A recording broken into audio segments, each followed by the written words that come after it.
ജമാഅത്തെ ഇസ്ലാമി ബഹിഷ്കരണത്തിന് ആഹ്വാനം ചെയ്ത സ്റ്റുഡിയോ ഔട്ട്ലെറ്റുകളിൽ സംഘപരിവാർ നേതാക്കൾ കൂട്ടത്തോടെ എത്തുന്നു. സ്റ്റുഡിയോയിൽ നിന്നും വസ്ത്രം വാങ്ങിയ വീഡിയോ പോസ്റ്റ് ചെയ്ത് BJP നേതാവ് കെ സുരേന്ദ്രൻ. ബഹിഷ്കരണ ആഹ്വാനം നേട്ടമാക്കി മാറ്റി ടാറ്റ ഗ്രൂപ്പ്. ടാറ്റയുടെ വസ്ത്ര ബ്രാൻഡായ സ്റ്റുഡിയോയ്ക്കെതിരെ ജമാഅത്തെ ഇസ്ലാമിയുടെ വിദ്യാർത്ഥി സംഘടനയായ SIO നടത്തിയ ബഹിഷ്കരണ ആഹ്വാനം ഫലത്തിൽ ബ്രാൻഡിന് നേട്ടമാകുന്ന കാഴ്ചയാണ് കാണുന്നത്.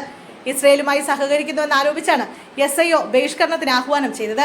എന്നാൽ SIO ആഹ്വാനത്തിൽ ഫലത്തിൽ ടാറ്റ ഗ്രൂപ്പിന് ഗുണകരമായി മാറിയിരിക്കുകയാണ്. ബഹിഷ്കരണ ആഹ്വാനത്തിനെതിരെ BJPയും രംഗത്ത് വന്നതാണ് ടാറ്റ ബ്രാൻഡിന് നേട്ടമായത്. നേതാക്കളടക്കം സ്റ്റുഡിയോ ഔട്ട്ലെറ്റുകളിലെത്തി വസ്ത്രം വാങ്ങി പോസ്റ്റുകൾ ഇടുകയാണ്. BJP മുൻ സംസ്ഥാന അധ്യക്ഷൻ കെ സുരേന്ദ്രൻ സ്റ്റുഡിയോ സ്റ്റോറിൽ നിന്നും വസ്ത്രം വാങ്ങുകയും വീഡിയോ ഫേസ്ബുക്കിൽ പോസ്റ്റ് ചെയ്യുകയും ചെയ്തു. ബലിപ്പെരുന്നാൾ വിപണിയിൽ വൻ വിൽപ്പനയാണ് സ്റ്റുഡിയോ സ്റ്റോറുകളിൽ നടന്നത്. ബഹിഷ്കരണ ആഹ്വാനത്തെ പരാജയപ്പെടുത്താൻ എന്ന് തോന്നിപ്പിക്കുന്ന രീതിയിലാണ് ആളുകൾ സ്റ്റുഡിയോ സ്റ്റോറുകളിലേക്ക് ഇടിച്ചു കയറുന്നത്. ഇന്ത്യൻ സമ്പദ് വ്യവസ്ഥയുടെ അടിത്തറയായ ടാറ്റയ്ക്കെതിരെ മത തീവ്രവാദികൾ നടത്തുന്ന ബഹിഷ്കരണ ആഹ്വാനം രാജ്യത്തിനെതിരെയുള്ള കലാപാഹ്വാനമാണെന്ന് കെ സുരേന്ദ്രൻ കുറിച്ചു. ഇസ്രയേലിനെ അനുകൂലിച്ചതിന്റെ പേരിൽ ഇന്ന് സ്റ്റുഡിയോയെ എതിർക്കുന്നവർ നാളെ ഇന്ത്യയെ ബഹിഷ്കരിക്കുമെന്ന് ഉറപ്പാണ്. ഈ രാജ്യവിരുദ്ധ പ്രവർത്തനം മുളയിലെ നുള്ളിക്കൊണ്ടിരിക്കുന്നുവെന്നും സ്റ്റുഡിയോയിൽ നിന്നും വസ്ത്രം വാങ്ങിയിറങ്ങുന്ന ചിത്രത്തിനൊപ്പം സുരേന്ദ്രൻ ഫേസ്ബുക്കിൽ കുറിച്ചു.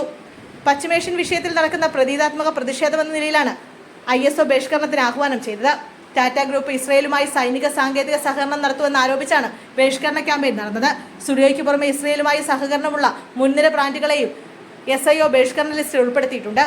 പെരുന്നാൾ ദിനത്തിൽ വസ്ത്രങ്ങൾ എടുക്കുമ്പോൾ ഗാസ വംശഹത്യയെ പിന്തുണയ്ക്കുന്ന 100ഓളം ബ്രാൻഡുകളെ ഒഴിവാക്കണമെന്നായിരുന്നു SIOയുടെ ക്യാമ്പയിൻ. പലസ്തീന് ഐക്യദാർഢ്യം പ്രകടിപ്പിച്ചുള്ള പ്രതീകാത്മക പ്രതിഷേധമെന്നാണ് SIOയുടെ വാദം. എന്നാൽ രാജ്യത്തിനകത്ത് നടന്ന ഭീകരാക്രമണങ്ങളിൽ SIO നിശബ്ദത പാലിച്ചുവെന്നാണ് സംഘപരിവാർ സംഘടനകൾ ആരോപിക്കുന്നത്. ഇന്ത്യയുടെ ഡിഫൻസ് ഫോഴ്സിന്റെ ആധുനികവൽക്കരണത്തിൽ ടാറ്റ വലിയ പങ്ക് വഹിക്കുന്നുണ്ട്. അത് മറന്നുകൊണ്ടാണ് SIOയുടെ ബഹിഷ്കരണ ആഹ്വാനമെന്നും സംഘപരിവാർ വാദിക്കുന്നു.